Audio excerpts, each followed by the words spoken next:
All right, guys, bang, bang. I've got Dave here with me. Thank you so much for doing this, sir. Yeah, no, thanks for having me here. I'm pumped. Absolutely. Let's just jump right into your background. I feel like you have quickly become the king of new media to some degree. Just what did you do before you started all these media sites? So I started right out of college. It was like, kind of very fresh, very fresh. I went to USC Film School.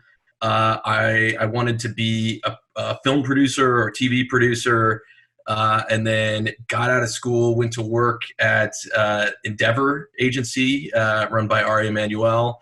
And this was like when Entourage was on, and it literally was like that. I was Lloyd. I was working at a desk, getting abused by agents. And on the side, some high school friends and I had started a sports website. And it was just like a total passion project. Like, hey, we have an idea for a sports website that we would want to see in the world. So we were working on it, and eventually it kind of got to the point where I was like, well, I can, keep taking abuse, from the agents, or I can go work on this thing on my own. And we went all in, and started Bleacher Report, and have been kind of off to the races ever since. Figuring it out as I go along. Absolutely. Where'd the name Bleacher Report come from? So that came from a brainstorm. We were trying to figure out a name and just throwing a bunch of things out there and like asking our friends, and had some really dumb, like one of the names that one of the co-founders suggested was like drinkyourmilk.com. So imagine if that could have been it. And then my co-founder Brian, who now runs BDG where I'm at. He was like, hey, what about Bleacher Report? And we were like, we don't hate it. So we're like, we'll keep it on the list. And he said, oh, well, the domain's available. I can buy it for $10. So I'll just get it. So we have it. And then, if we come up with anything better later, we'll just have that in reserve. And it stuck. I love it. It's always, that's how the naming goes, right? It's like the best of the worst things you can come up with, and then eventually you just make it into a thing. Yeah. Yeah. And our investors hated the name. They really tried to convince us to change the name, and they thought it was too long. They thought that they didn't like that it was like two R's next to each other. It was hard to spell. And they tried to convince us to like hire this, like, I can't remember how much they cost, but some like, naming branding firm to come in and like give us a new name. And this is like, when all the Web 2.0 companies had ridiculous names like Zingo and stuff, and we figured that's where it would end up. And we just kind of, resisted that effort and stuck with Bleacher Report. And I'd say it worked out. Yeah, it worked out pretty well. Talk a little bit about kind of when you guys started this. There's a lot of things in media today that didn't exist or weren't popular. So kind of going and building a website was what people did. Talk through like how you financed the company and just kind of the decisions you guys made along the way that maybe in hindsight, given today's environment, people would be like, oh, wait, that's like a weird way to do it. But at the time, like that was pretty much standard how people financed and grew media companies. Yeah. So, we bootstrapped it starting out, and, we were like, college, just recent college graduates. I was making like 25 grand a year at Endeavor. So, we weren't like swimming in savings, but, I've had some leftover bar mitzvah money and stuff like that, we put to work. When it was just a side project, we weren't paying ourselves salary. We didn't have many expenses. We outsourced the development to just like a friend of a friend. Like we weren't engineers. We had no idea how to build a website. We outsourced the development to a friend of a friend who, ran like a dev shop, which I'm pretty sure was just like all, offshore developers that he was managing. And they built a site on an open source CMS called Joomla. Which might still be around today, but it was like, it's pretty like bare bones, basic. Like there's a lot better, options out there today. And, we just didn't know any better, but it served its purpose. We probably spent like a few $1,000s to like build it. And that allowed us to get it out there and start building a community, building an audience. And then we kind of kept it going. Once we quit our jobs, we got, friends and family to help out and put some money in, I think, less than six figures just to like help float us. And, I moved back in with my parents and we got like a small windowless office that was like $500 a month in the middle of, the summer in Menlo Park. And so it was, very classic startup type stories. And, we kind of used, that friends and family money and that time to build out, kind of a custom site and get off the open source thing. We hired, a couple Rails developers, which, Rails was pretty new at the time, to come build like a custom Rails app and launch like the first real version of a Bleacher report in maybe 6 months. And then we went out and tried to raise money around it. And, this was like, I remember at the time, like reading from some of the first articles that Naval was writing on venture hacks and things like that. And like, it was like super early days. There's no playbook for how you raised money as an early founder. There was no like established community of angel investors. It was all like, kind of looking for needles in a haystack. So it was interesting. Like we went in and like pitched some venture firms that we were like way too early for, but it, gave us some like good reps and like kind of used every connection and intro we could get. And eventually we found these two kind of super angel investors, these guys who had made just a ton of money in like the first like .com wave, and kind of put together their own fund to fund early stage companies. And they bought into our pitch. They believed in what we were doing, and they put about $1.5 million in, and that kind of got us started as a company. But we stayed super scrappy in those early years because we were young, we didn't need much to survive, and we're trying to kind of make it last as long as possible. Absolutely. And then obviously you guys end up building, one of, if not the preeminent sports site in terms of content and kind of really expand and scale this thing. Talk through, like, you eventually get to the other end of the journey, which is should we sell it or not? Kind of what was the thought process there, and how did you guys kind of think through that? Yeah. I mean, we went through this huge transformation. It was like in the early days, we got a lot of hate. I mean, we probably still get a lot of hate, just people love to hate things.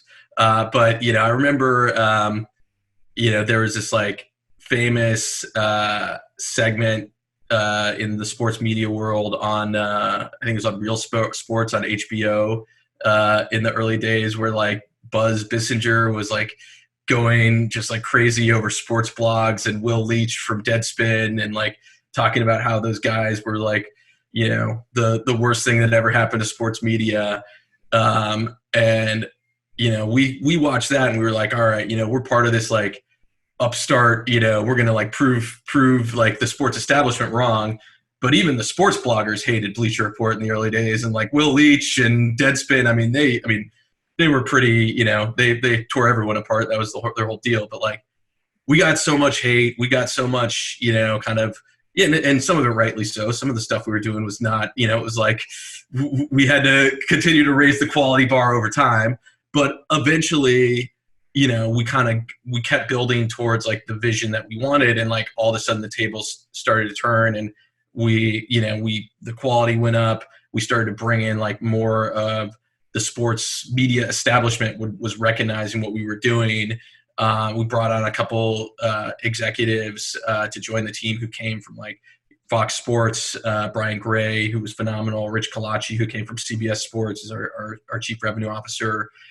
Really helped to like put us on the map in terms of legitimacy. Like, we built this audience, we built this kind of new brand, and then we had people from the old guard, kind of coming in, and things were just at that point taking off, and Turner kind of came in, with interest to buy the company. And it was like, it's definitely part of it was everything we had built. But it was also just perfect timing and a perfect fit. Time Warner had recently spun out Time Inc. So Time Inc. spun out as its own public company, and Time Warner, kind of got out of that part of the business. Sports Illustrated was part of Time Inc. That was like the sports property that Time Warner owned, that they had, kind of digital rights to, and all of a sudden they didn't have that anymore. And so they were looking to kind of fill that hole in their portfolio. And at the time, like the two big digital sports properties that were out there were us and SB Nation. And so they kind of, I'm sure they looked at both. And our team, through some of those execs that we brought in, had really strong relationships with Turner, and like we were growing like crazy. We were profitable. So, they came in with a pretty, aggressive offer. And we just raised a big round of funding from Oak. We were going after kind of a big, like, go after ESPN strategy. But it was kind of one of those offers you can't refuse. And, we decided to, consider selling the company, and things just, kind of, led to fruition from there. Absolutely. And so as you think of it today, like the media landscape has shifted quite a bit, right? And maybe let's just start with, like, if you guys were to rebuild Bleacher Report today, like, what do you think is different, and kind of like what would you maybe look at doing differently than you guys did? It was obviously this big success, and you go from, literally you and your friends kind of just passion project to eventually this company that everyone knows, but new environment, you got to take new tactics. Like, what would be the things that you would do differently? Yeah, I mean, I think, the couple big things that have been, big developments in sports media, or just media in general recently. Obviously the rise of subscription and paid subscription has been huge. And, I think the Athletic was early on that. And, a lot of other people, New York Times on down have been going all in on that. So I could see that, kind of as a route. And then, kind of the rise of the individual creator, the Pomps of the world, and so to speak. And, Bleacher was part of that. Obviously, Bleacher empowered kind of this whole, kind of new, kind of generation of sports analysts. But it was much more like Bleacher Report started as, definitely user-generated content. It was kind of like almost anything goes, too much goes. And that's why we got some of the hate. But, we kind of started to, like, level that up over time. I think, what would be interesting to look at some kind of subscription play, kind of looking at, like, the best individual creators out there in sports, and kind of bringing them together on some platform where, maybe some of it's paid, some of it's free. But, I think kind of that core piece of, like, empowering a community, empowering people to create, kind of owning the relationship. I wrote recently on my site about how Bleacher Report really went all in on email newsletters early on, and that was like a huge game changer. I think those pieces were still there. It was just kind of like, some of the tactics have evolved over time. Yeah, and you talked a lot about, like, building audiences, this idea of, like, D2C media. Talk just through, like, some of these ideas that you've written about, and maybe elaborate on, like, let's start with just building the audiences today. It feels like kind of this multi-platform, again, direct to consumer, like, own that relationship is what everyone's talking about. How do you view that, having built one of these large media companies? Yeah. I mean, I think, it's one of those things that, like, I get interesting reactions to it. Some people are like, yeah, that's obvious. Of course you want to build, your direct relationship to your audience. And, it's sometimes you need to say the obvious things, because not everyone realizes them, or what seems obvious isn't as apparent to everyone else. So, there's definitely been an era of media companies chasing scale at all costs. And I think, that's led to, some of the biggest problems in media and digital media over the last 10 years. And some of what I've been writing about has been trying to make sense of that, because I was a part of that as well. And, looking back, Bleacher Report got a lot of positive press and accolade for how we built such a large audience, such a scaled audience, how we built on other platforms. Bleacher has been dominant on social for a long time. And looking back, I think in some ways it's been given credit for, kind of the wrong reasons for its success. And I think, one of the keys to success was owning that audience relationship through the newsletters and then the TeamStream app.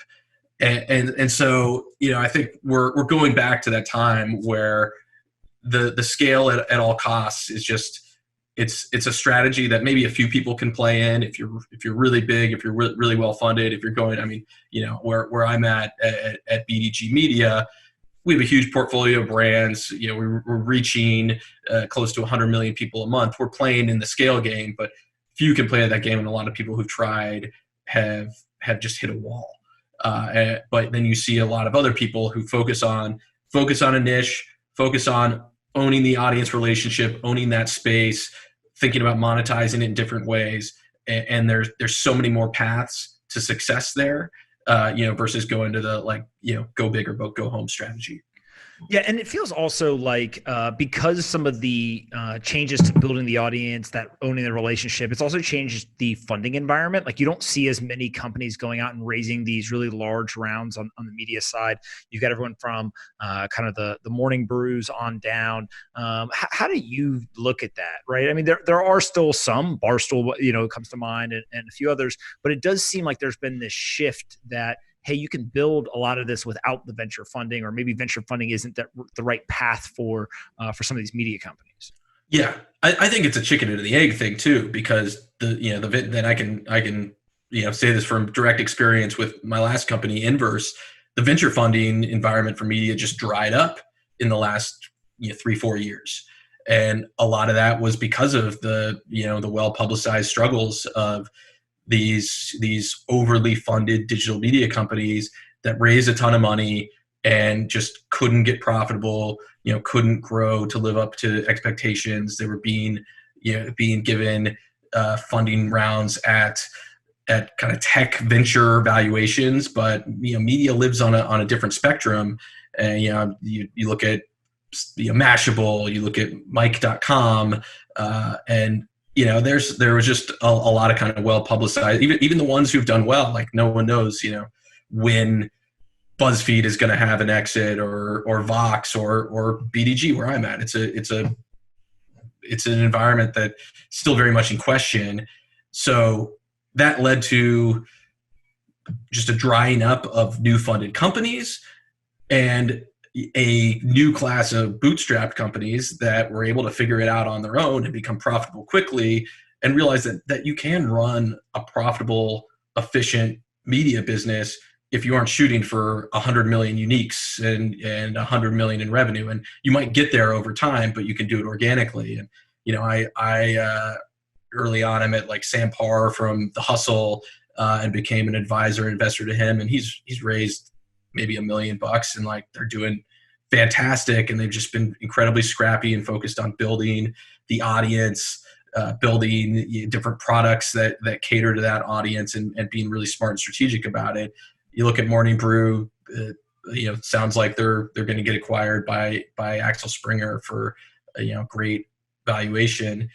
That's really the way it's done, and I think that's the way it should be done in media, because venture funding for media, it's not great for the media companies and it's not great for the investors, with some exceptions. I mean, the early investors at Bleacher Report are very happy they invested, but those kind of results are few and far between.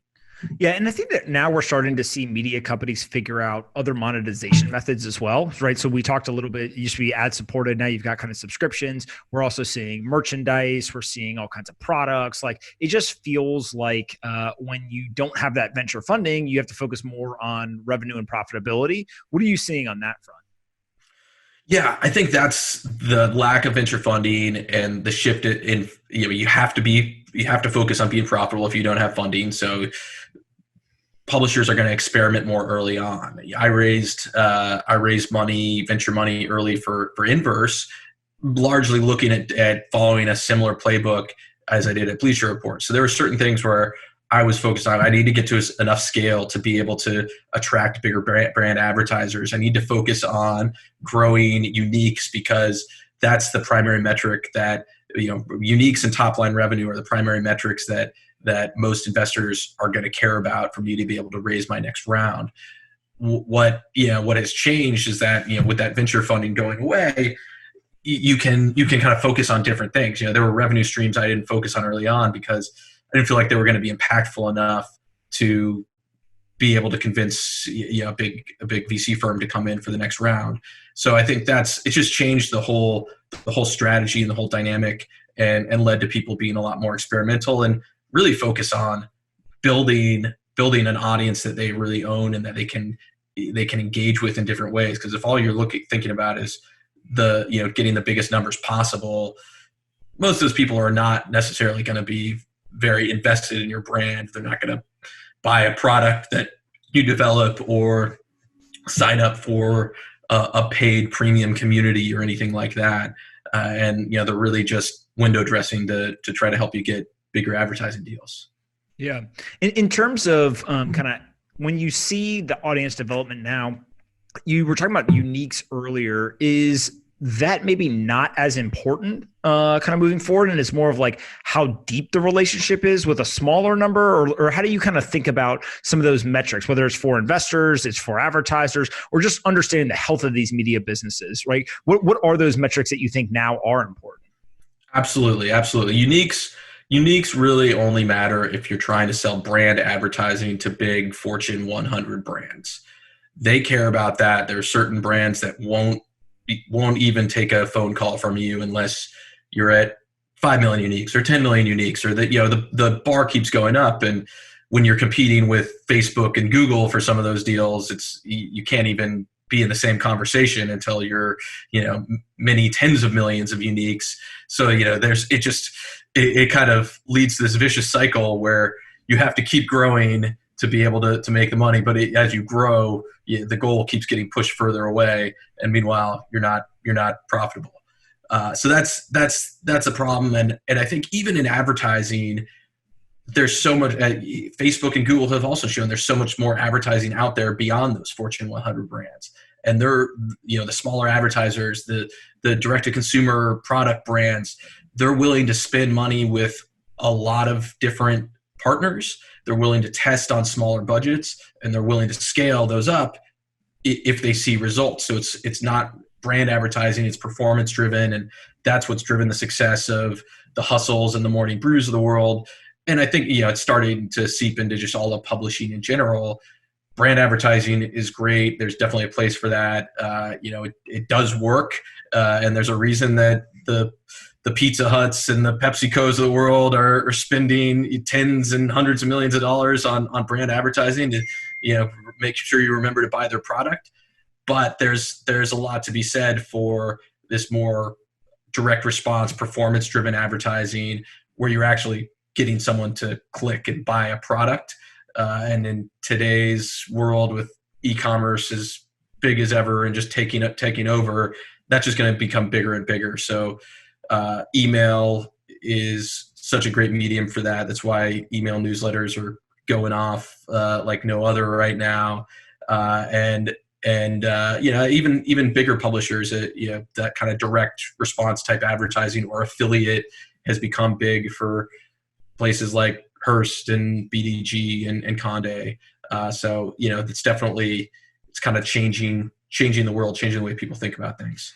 It feels like a lot of the monetization was previously pioneered by musicians, celebrities, maybe even athletes to some degree, kind of these individual creators. And now the big media companies are like learning from that, right? So if you were a YouTube creator and you were getting paid $1 or $2 CPMs on YouTube, and 80% of your videos end up getting demonetized anyways, like you just have to come up with other ways to make money. And so whether it was merchandise, affiliates, like all that kind of stuff became really popular and very, very profitable for those folks. Then you give it to a large media company and say like, hey, here's the blueprint. Well, they just have exponentially large audiences, right? And it's almost like they can kind of use those creators as like R&D for what the large media companies do. Does that seem kind of accurate from what you're seeing? Yeah, definitely. There was a big moment when every publisher was trying to get into the influencer game and launch an influencer network or try to bring in influencers to partner with on these bigger brand campaigns, which is still very much a strategy that's alive and well, but it's become kind of table stakes. Everyone does it, so it's not really that differentiated. I think the bigger trend that we're seeing is just these individual creators becoming their own media brands and rivaling the old school traditional media companies. And thinking about it, hey, if I'm a tech advertiser, should I be spending my money on an old school tech site like Wired or Gizmodo, or should I just go with Marcus Brownlee and he's got the audience and the engagement and there's more authenticity there. So I think that's a big trend. I think it's going to be interesting to see how that develops. Do some of these individual creators become media empires in their own right? And you think about like Martha Stewart Media, it's started as one person, and now that's a media empire, or Oprah. So are we going to kind of start to see that develop with these digital creators, where they build out larger horizontal media companies, or are we going to see either kind of mergers or like closer joint ventures, tie-ups, where the creators kind of blend in with the media companies, or media companies get more focused on building out their own suite of creators as opposed to really focusing on just like their top level brand? Yeah. What are the areas in media right now that you're spending a lot of time thinking about, or kind of, interested in seeing how it develops?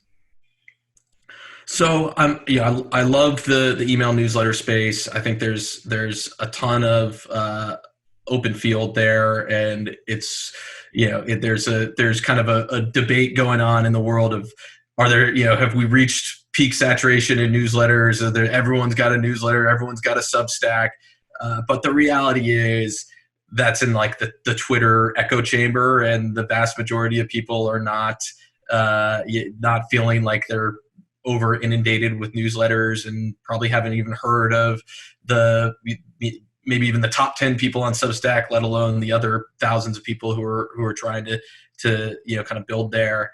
And I think that's kind of led to just a more similar to podcasts, a more intimate way to connect with an audience and build community. And I think we're going to see a lot more growth and development and new ideas and new models. Media is very cyclical. There's kind of a tried and true. There's a clear set of media categories that resonate with people, that have existed since the dawn of time in media, and they just continually get like remixed and remade. So you had the magazine era, then the cable TV era, then the digital publishing era. Now we're seeing it with newsletters and creators. So I think that's kind of the area that I'm really honed in on, is what's going to be the inflection point for newsletters or creators. What are the enabling technologies that are really going to allow them to build their business, build their audience? And I'm super curious to see how it all turns out. I have a friend who's got this theory. This is all great if you can hand somebody like the playbook, right? So like, hey, here's how you build these like personal media companies. The only problem is that most people aren't prolific enough to actually do it. How do you think about that in terms of the success that, let's say, I don't know, 500, 1,000 people or whatever are having doing this right now? Is it playbook and you can teach that playbook to just anybody and they should be able to do this? Is it, no, you've got to have the right creator and they would have figured it out with or without the playbook? Or maybe is it kind of both? Like some people will be really, really good and really big because they know the playbook and they're prolific, but also that you'll have people who have a very niche audience and, it's only 100 or 500 people, but in that specific, niche of the world, they're the thing. How do you think about that? The number one thing in media, and probably in anything in life, is consistency. It's just showing up day in, day out, even when it's not working, even when you're discouraged, even when no one's listening but your mom, or maybe even your mom is tuned out. And that's, you can have all the talent in the world, but if you don't do that, it doesn't matter. And that is absolutely true. I'd be curious to hear how you've experienced this, as building your audience and building out the podcast. It just takes time. It takes months and years of putting in the reps And it's more about you will find the audience that you resonate with, whether it's 100 people or 10 million people. And I think that's the number one thing. And it was true at Bleacher Report. It's true for the other brands I built. And that, I think a lot of people will just they'll try it out and they'll give up after a certain amount of time because it's not for them, or they'll get discouraged or they'll get hooked into something else. But the people who stick with it, who really find that like clear niche and the personal monopoly, as David Perel calls it, or whatever you want to call it, you find that intersection of interests that you're super passionate about, that there's demand out there, there's a community that exists out there that wants it but doesn't know it yet, and you deliver it for them. And that's the key in building any of these businesses.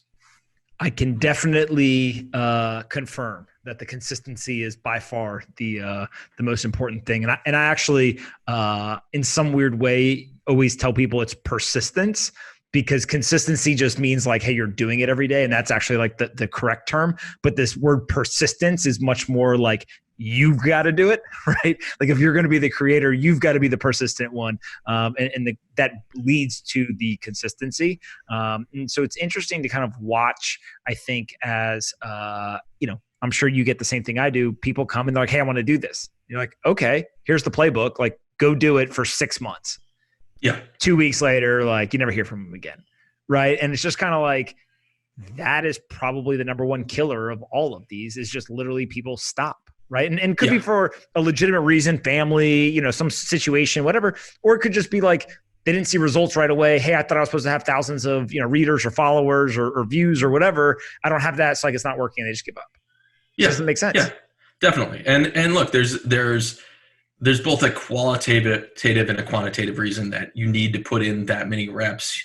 Just by doing it, you get better. You recognize your flaws, or you just develop better sense, better skill set, better sensibilities, and it takes time and repetition to do that.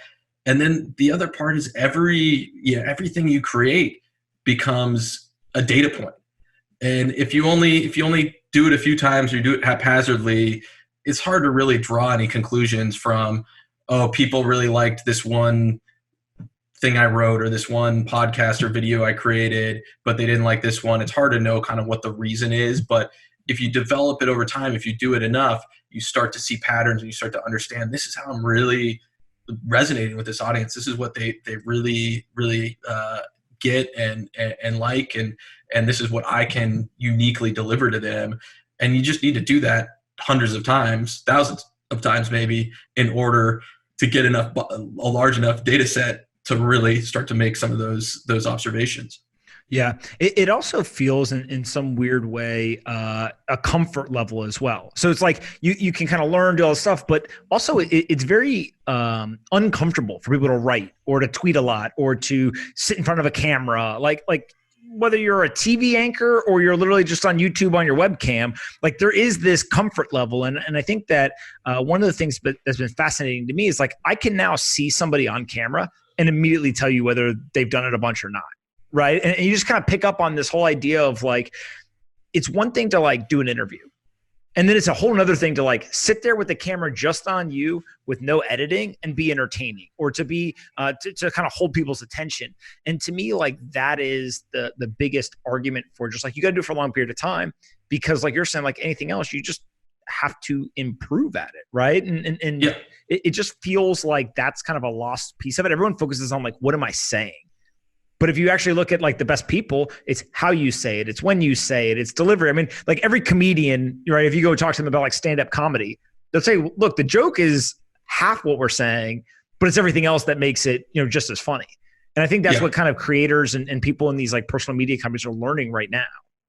Yeah. And you hear all the stories. Everyone's heard the story about the stand-up comics who did open mics for years and had no audience, and everything fell flat, and they just did the reps over and over again, and they built their persona and they built their delivery.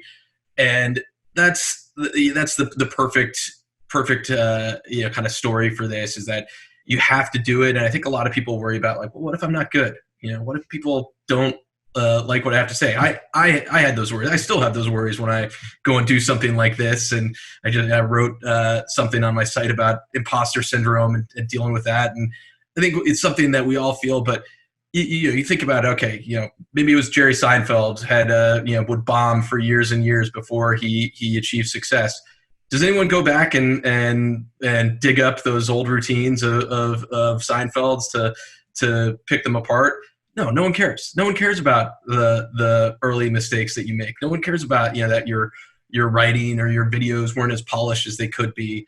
It's just, it's part of the process. And I think if anything, people respond to that you're authentically trying to do something and you have something to say, that, you're kind of building it as you go along, just like everyone else. And that's a way to build relationships and build community. And that's how the good stuff happens. Absolutely. As you're kind of looking forward, what about audio? We haven't talked too much about that. Like, how do you see audio and podcast playing into a lot of this? So,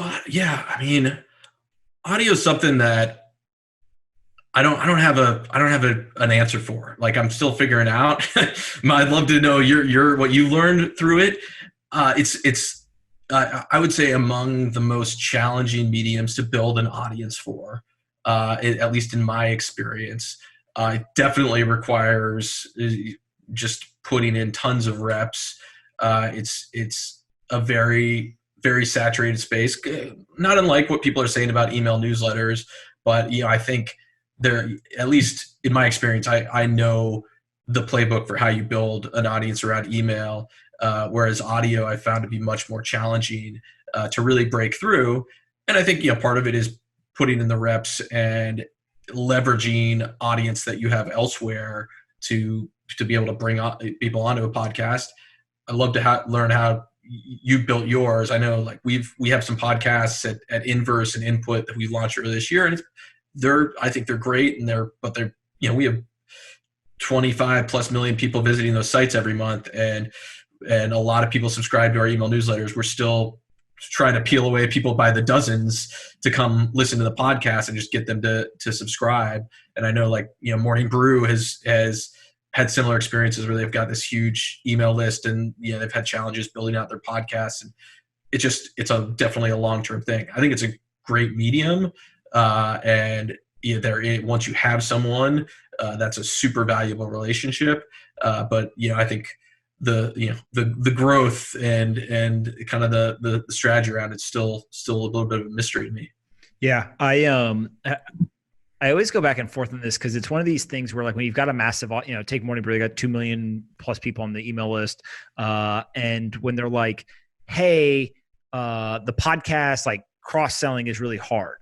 And what I think ends up happening is like, it's also how hard you push it. Like for me, because it's my name, I can push it really hard, right? But hey, if you like what I write, like come listen to this interview, right? And the common denominator there is a person versus a brand saying like, hey, if you like our one product, like you'll like our other product, right? Yeah. It's a little bit different. And so the other hard part is it's very hard to be data driven because you actually don't know in many cases how many subscribers you have. Exactly. All you see is how many downloads you get, right?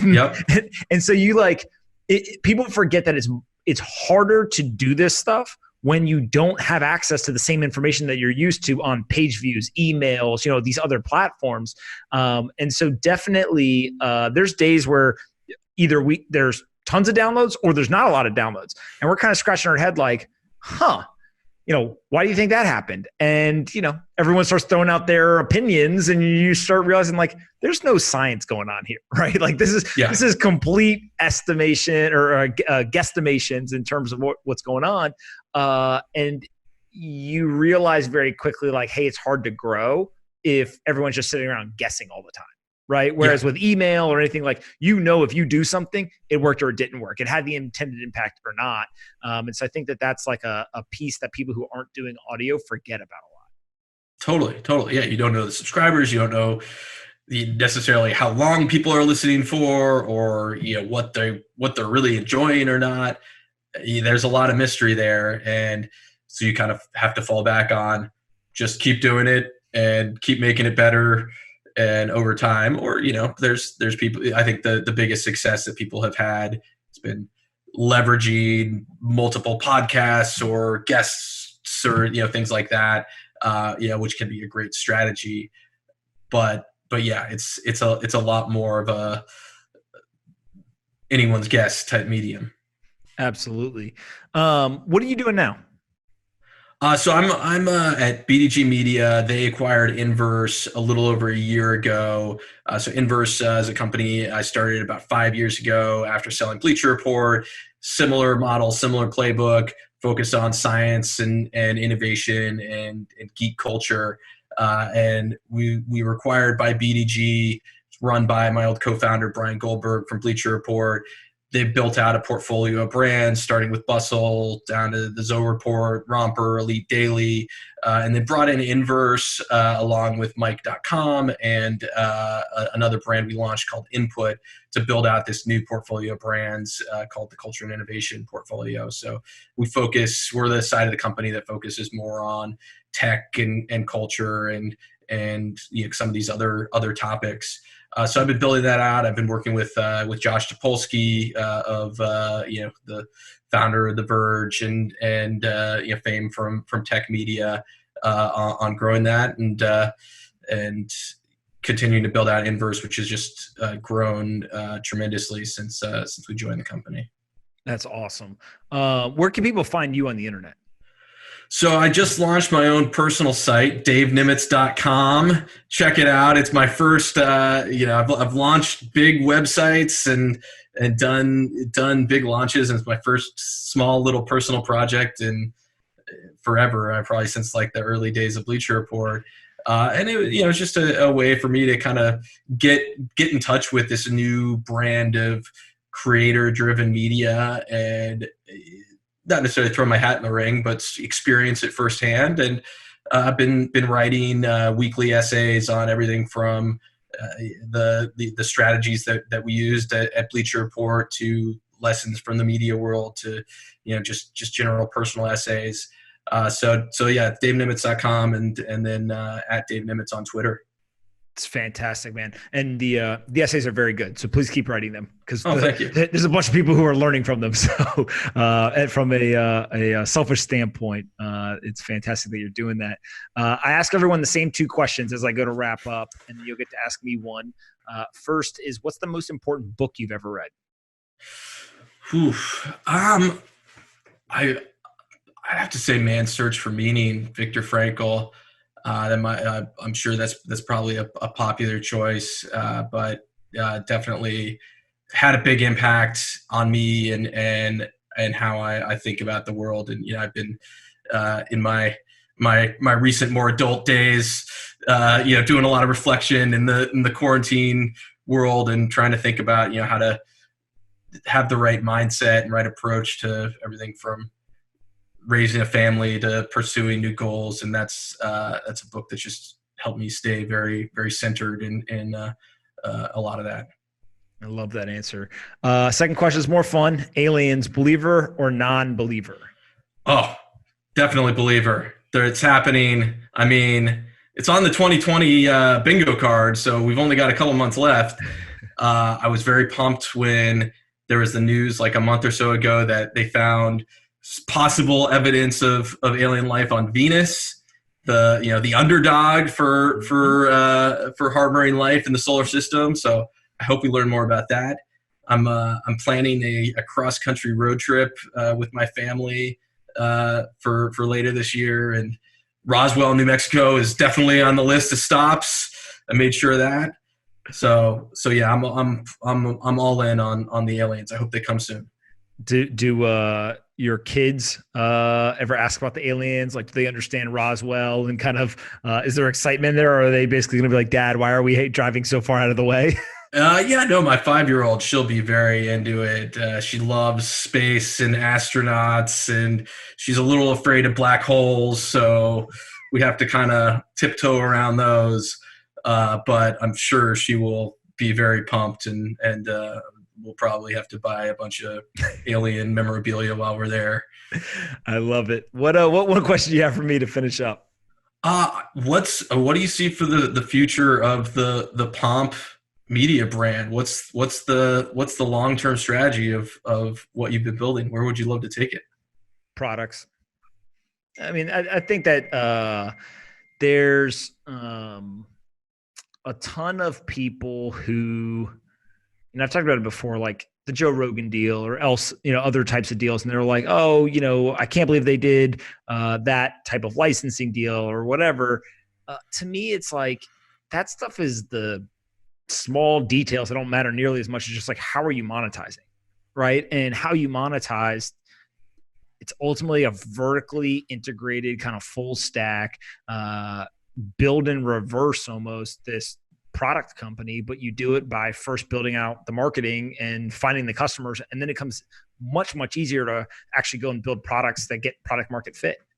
Right. Like Yep. I've always said, like the idea that you build the product and then you go find the customers, like that's a little weird. Right. But it's been the best way for the longest time. Now the barrier to entry in terms of building an audience is so low that you can actually go build the audience and then figure out the products. Right. And Definitely. so I think that, I think that's, you're going to see more and more of that. I don't necessarily have like some grand plan, but I just think like that's an interesting kind of thread to pull on. And I think more and more people kind of in my position will start figuring it out. Obviously the really, really large creators, if you consider Kylie Jenner, Kim Kardashian, Kanye West, like those folks have done it. But if you even look at like a David Dobrik, right? He's got a mobile app now. You look at Mr. Beast, things like that. And you kind of just, again, it just trickles on down to the more and more niche you go, I think just more niche products, right? Yeah, no, definitely agree. Love that. I mean, I even on the media publisher side, I knew the guys at futurism.com, and those guys, and they launched the Gravity Blanket, and I mean that became the entire business. They ended up selling off the media business just to focus on Gravity Blanket, and of course you're seeing that with big creators and celebrities, and yeah, I think you build the community, you build the audience, you build the relationship, then you use that as your R&D to figure out what they want, how you can serve them. And I think, there's that strategy works. It works. Works very, very well. Listen, Dave, thank you so much for doing this. I think people really, really enjoy kind of all the content you're putting out. And obviously you've got the great experience of building multiple media brands in different environments. So I think people will find this super valuable and we'll have to do it again in the future. Thanks, Paul. This was a lot of fun. Thanks for having me.